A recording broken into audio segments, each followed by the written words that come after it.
తెలుగు ద్వారా కన్నడ చిన్న పదాలు.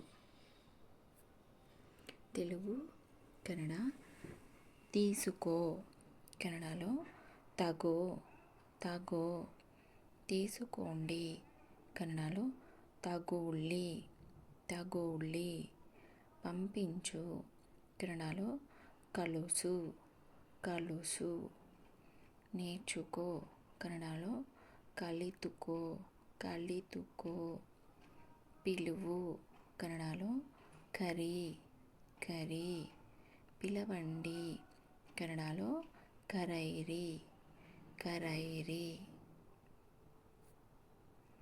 తెలుగు కన్నడ పంపించండి కన్నడలో కలిసి కలిసి, నేర్చుకోండి కన్నడలో కలితుకోళ్ళి కలితుకోళ్ళి, పడుకో కన్నడలో మలకో మలకో, వద్దాం కన్నడలో బరోణ బరోణ, అడుగుదాం కన్నడలో కేలోన కేలోన, తీసుకుందాం కన్నడలో తగొళ్ళోణ తగొళ్ళోణ, నేర్చుకుందాం కన్నడలో కలితుకోళ్ళోణ కలితుకోళ్ళోణ.